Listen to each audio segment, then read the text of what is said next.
Welcome to the course on architectural design of ICs. So, we are basically discussing the basics of static timing analysis, why it is needed and when it is needed, what are there whenever we are considering that timing analysis. So, at that time what we have to consider, so that our digital IC what we have designed, that will not fail when it, that means, comes as a that means physical chip. Okay. So, we have already seen that to actually calculate the cycle time, we have to consider the maximum propagation delay as well as the setup time as well as the hold time, plus the, if there is skewed clock, so the clock skew also we have to consider. So, as a summary of that, that means with the continuation of the previous lecture. So, the summary of the timing constant is that in synchronous design, it depends upon the combinational logic delay plus the logic elements delay. So, for each flip flop, the T max, which is the combinational delay plus the T setup, should be less than T cycle minus T skew, as well as the T mean should be greater than the amount of time period of the hold time plus the skew time. Okay. So, where T max is the longest data propagation path delay, as well as the T mean is the shortest data time, that means shortest data propagation path delay. So, if we actually look into this particular picture, so at that time we are having two registers, in between we are having combinational logic. So, this is both the flip flops is being basically driven by the same clock. So, in this particular clock, so the data at this particular edge, it should not be changed. So, after this time requirement, that means this is the hold requirement. So, after the hold requirement satisfies, the data can change its value. So, and this is the setup requirement, that means this is before the clock edge appears, this is the time requirement where the data cannot change its value. Okay. So, now this thing is that the clock identification. So, the clock identification means in one particular design, it may happen that the flip flops are basically driven by different clock. So, different clock means here this particular flip flop is basically driven by clock 1, then this particular flip flop is that means driven by another clock 2, which is divided by 8, and then we are having this clock 1 and clock 2 ANDed, which is basically going to this particular flip flop. So, this is some kind of gated clock we have used in the case of flip flop 2. So, in the clock network analysis in any digital IC, that is much more important. So, whenever we do this clock network analysis, so at that time we have to define the clock very first, then we can generate the derived clock. That means, if one clock is basically derived from the another clock, then we can create the clock groups, as well as we have to, that means, calculate the amount of clock network delay, or which is nothing but the skew, and then we have this timing constant exists between the clocks with a common divisory frequency, which is this clock divider operation. Then actually this data path should be constant depending on the timing constant what we have calculated on this 4 different clock. So, how we can calculate, or how we can actually any EDA tool basically analysis the timing constant on a particular circuit. Suppose this is one circuit which is being implemented in digital IC. So, what is there? It is having A, C, B, C 3 input variables, which are basically consist of here this 0 0 1, this corresponds to the input delay, which as that means comes at A, B and C, and this 1 2 2, these are the delay amount which corresponds to each of this gate delay. Okay. and then we are having this u to x, v to y, which is 20 20, and here z to f, they are basically also labeled to the corresponding this particular path's timing information. Okay.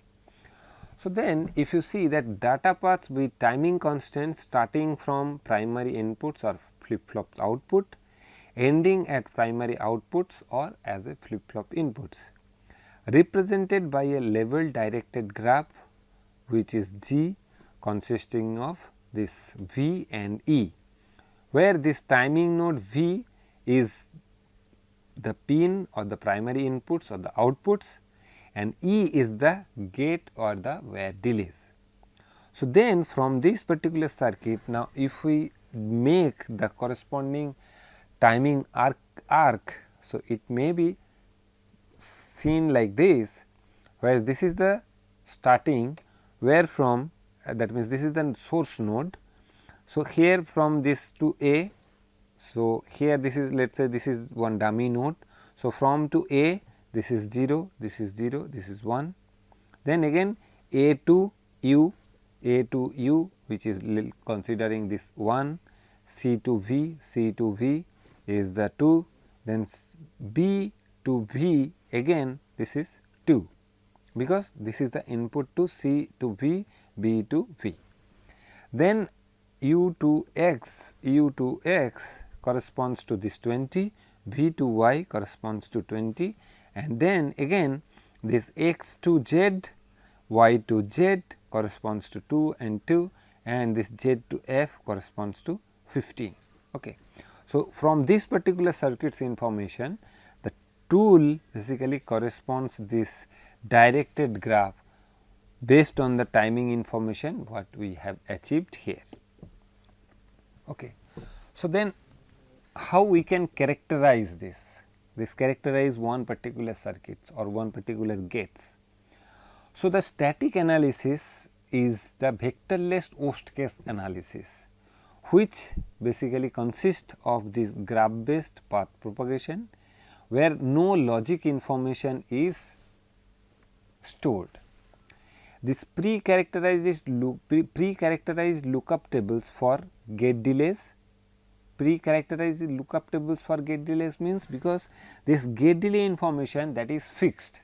Suppose for this XOR gate, sorry, for this OR gate, this gate delay is 2 amount of, that means 2 amount of time period.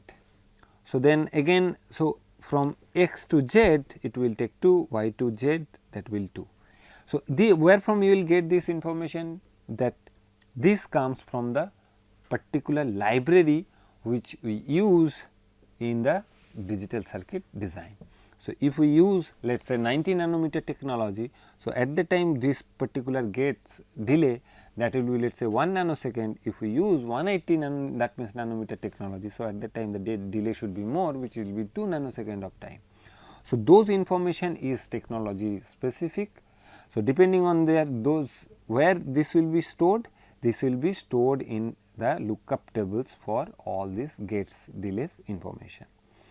And for the interconnect delay, it basically calculates on the fly. Okay. So, on the fly means depending on the path length. Okay. So, that means what is the wire length, intermediate wire length, depending on that its capacitance and resistance value, this delay calculation has been calculated.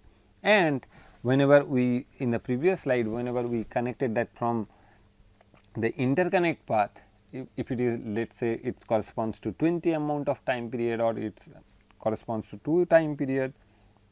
So, it depends upon that what is the wire length and which metal layer we are basically using to connect them. So, depending all this information, it calculates the delay for those particular paths on the fly. And we have to, for that, to calculate this interconnect delays, we have to consider this standard delay format annotation. So, this SDF annotation is nothing but the corresponding RC extraction of your particular circuit, so that you can get the interconnect delay very specifically, okay, depending on the library, what technology library you are using. Okay. So, then depending on this, now you can make the corresponding algorithm, or you can make the corresponding that data flow graph, and from there you can calculate. So, you have developed this graph from the particular circuit. Now, you solve this, that means this you write this algorithm, so that it can calculate that for each of these paths, which one is the maximum longest path it takes from reaching from this particular source to the end, which is the point F, and it gives you the what is the long, that means critical path of your circuit. Okay. So, now here actually there are like 1 path, 2 path and 3 path. So, how to exclude a set of paths? So, there may be walls, that means except the critical path, the other paths are also there. So, there will be this, maybe there will be multi-cycle path, or there may be one false path. So, what is this multi-cycle path, what is this false path? Later on we will again see what is the meaning of those. Okay. And when we will use, or when we will define that, okay, this is the false path, this is the multi-cycle path. So, you include or you exclude this path in the timing annotation. Okay. So, that we will also again see. So, in timing analysis terminology, we are having these terms, which is this AAT, actual arrival time, which is nothing but the forward propagation, this required arrival time, which is this RAT, backward propagation time. So, the slack is the difference between this required arrival time minus actual arrival time. So, what does it means is that slack all the time it should be near to 0, or it should be in positive value. Why? Because here you see a required arrival time means that is the actual requirement, time requirement of your circuit. Okay. And this actual arrival time, if it is more, required, let us say required is let us say 2, and actual arrival time if it is 2.1. So, that means in actual of this particular hardware when it runs, so at that time it is failed to do this required arrival time, means it is just calculated value. So, on that particular case it will not get that, okay, it is not satisfying the condition that, okay, it should be arrived within 2 nanosecond of time, as it is in actual it is taking more time, which is 2.1 nanosecond of time. So, that is why at that time in any digital circuit design, slack should be 0, means at that time both are same. So, required time and the actual time both are same, that is perfectly fine design, but positive also it is okay, but negative means there is problem. So, that means your required time will be changed to the actual arrival time. Okay. So, that is actually we calculate, whenever we analyze this, we have to calculate this whether this slack is positive or negative. So, depending on that we can say that, okay, my design will work perfectly or not. So, whenever we do this static timing analysis, so this design can be read in the format of this LEF or this DEF. This it requires this timing library information, it requires the timing constant, which is the extension will be GCF, the delay in annotation, which will be the SDF. Then the constant which we can set up is that this annotated delays, the IO path constant, the single cycle setup or hold checks, or the timing exceptions like this false path, multi cycle path, maximum delay constant and the minimum delay constant. While we are constructing the timing graph, so at that time we can partition for different suppose we are having multiple clocks in the design. So, at that time we can partition the clock domain, we can create the ideal or the propagated clock or the derived clock what we have said earlier, and we have to do the case analysis. So, AAT propagation, in the AAT propagation we have to do this levelization. AAT propagation means this actual arrival time propagation, we have to do this levelization, and in timing report we will see all the endpoints with the violations if there is any, and with all this paths enumeration, that means all the information about each of the paths which are already there in your circuit design. So, now this timing exception. So, timing exceptions what it says is that false path, multi-cycle path. So, what is this false path? False path is the topologically connected, but logically impossible to enable. Means what? Suppose here actually if we consider this, we are having two paths, one path is this, another path is this one. Okay. So, to enable a path logically, this non controlling values which is, that is 0 for OR gates and 1 for AND gates at the side of these inputs, and in temporarily if we want to enable the path in the earlier signal transition at side inputs. So, means what? Actually in false path, in AND gate if one of the input is 1, so at that time the other, that means the output will be just the same, that means if it is 1, then if it is 0 it will be 0, if that means if it is A and it is 1, so it will be just A. In case of OR gate if this is 0, so it will be just A. Okay. So, topologically it may be connected, but logically it may seem that it is not connected to the input, to that means to this particular longest critical path. Okay. So, if we see that okay, how we can, that means represent the false path is that. So, suppose we are this is from and this is through, this is also through, this is to. Okay. So, okay, not this one.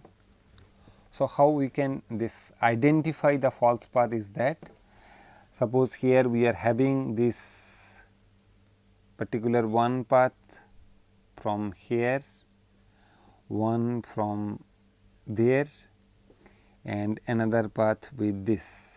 Okay.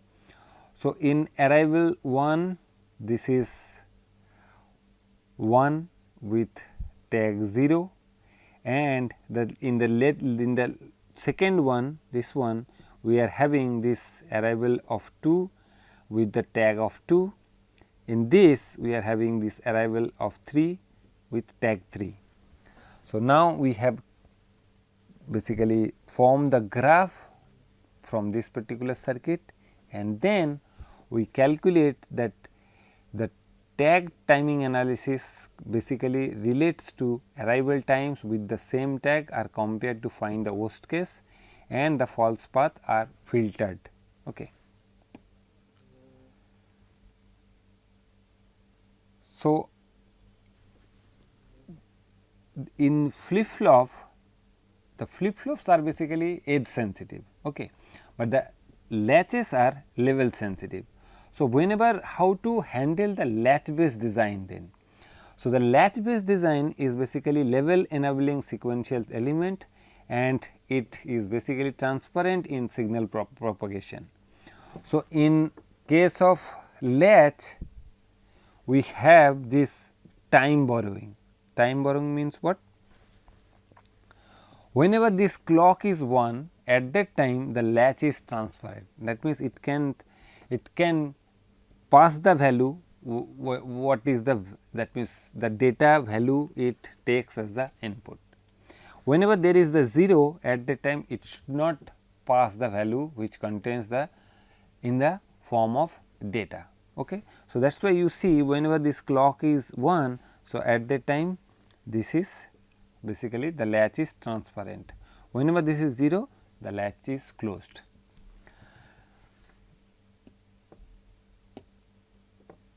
So, actually the process variation has a important role in this timing analysis. How? This off chip variation. So, what is this off chip variation? When two paths on a chip cannot use two different operating conditions at the same time for setup and hold analysis. So, at that time what will happen? That means, suppose we are having two different chips, they cannot be having two operating condition. That means, one is running at let us say 0 degree centigrade and another one is let us say running at 85 degree centigrade. That may not be used while we will calculating this setup time and hold time analysis, because at that time this what information we are retrieving from the library information will be different. So, the calculation will be totally wrong. Okay. So, this is the that means calculation equations that means equation for different of this timing analysis. Okay. So, this depends on this off chip variation as well as this on chip variation, along with this statistical timing analysis, which contains this continuous PDF, this probability distribution functions or the discrete corners. So, the corresponding timing correction approaches are based on the resynthesis, this timing driven placement or this timing driven routing. In the post route optimization, okay, we are having this rerouting, retiming and useful clock skew, sizing and the buffering. Okay. So, what is this? So, retiming, what is the meaning of retiming is this? Suppose we are having one circuit like this. Okay. So, here we are having this is the delay of this gate is 6, delay of this is 4 and the delay of this is 2. So, 6 plus 4 plus 2, the total, that means path delay for this is 12, and here we are having two gates, one is this 4, another one is 4. So, 8. Now, how you can meet the 10 nanosecond clock cycle time requirement? Okay. So, the clock cycle requirement for this is 10. So, if I set this clock cycle requirement as 10, so at that time this particular requirement is 12. So, it will not work. So, how you can make it work? So, what you can do? You can just shift this inverter to the other side of the flip flop. So, at that time this path will become 6 plus 4 10 and 2 plus 4 plus 4 is 10. Okay. So, actually do you see any problem here? The problem is that actually we are doing what? We are doing retiming. Retiming means we have just shift the registers in the just that means we have placed the inverter just after the register, so that that means it becomes balanced. The registers paths, because the critical paths between the register becomes balanced. Okay. So,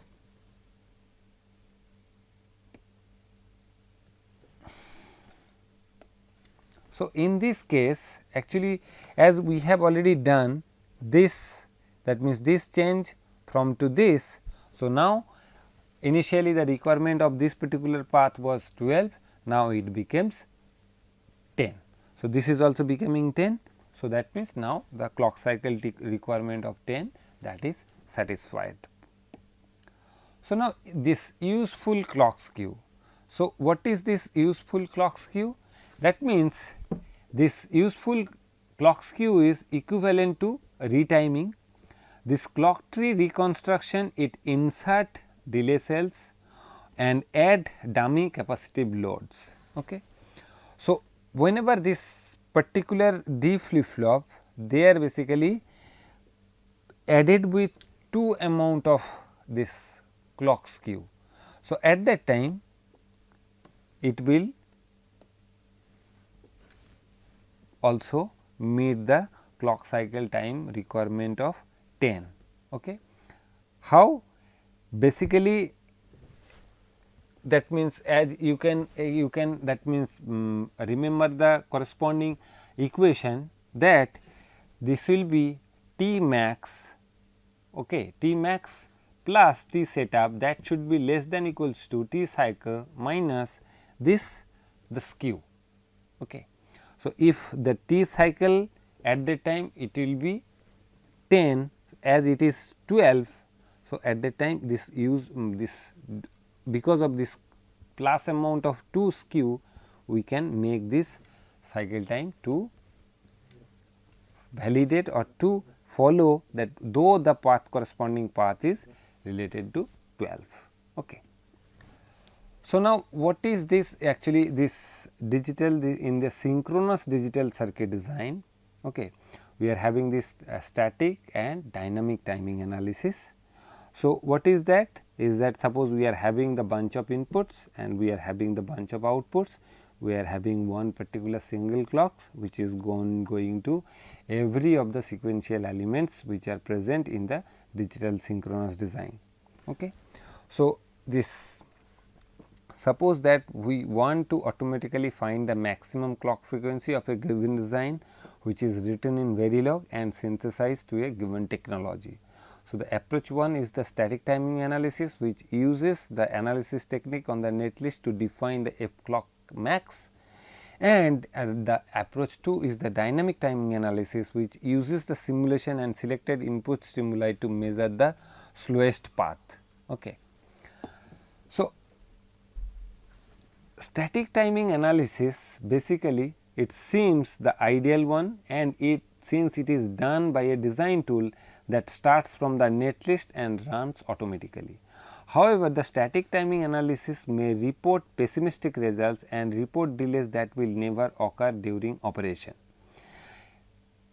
On the other hand, dynamic timing analysis is nice because we can combine it with the simulation which we do for functional verification. And however, the dynamic timing analysis may be too optimistic, in particular if we do not simulate the worst possible case, and in this lecture we put the two techniques side to side.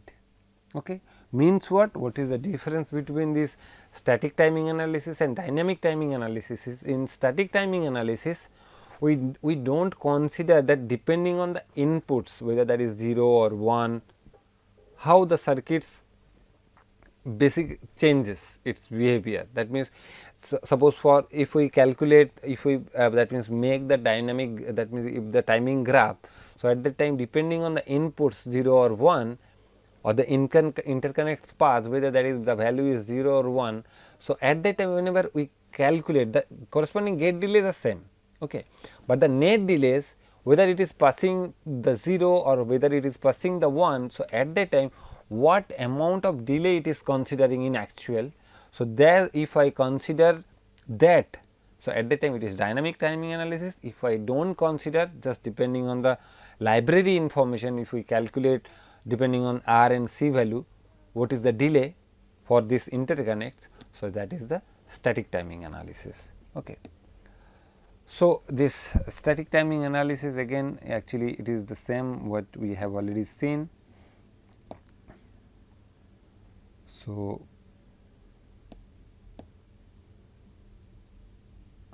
this is the skew. Actually sometimes we use the skew for benefit in the that means circuit, and the static timing analysis takes the delay on the clock connection into account. This is called the clock skew, and the effect of clock skew is highly dependent on circuit topology, the physical layout of the chip including the placement of the component and the routing of the wires. Okay.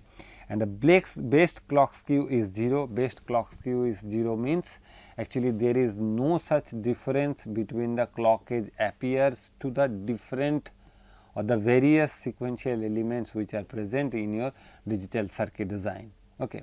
So, and why this effect of clock skew is basically highly dependent on the circuit topology means where we have placed from the clock pin to the corresponding all the circuits, that means sequential elements, where it is being placed, depending on that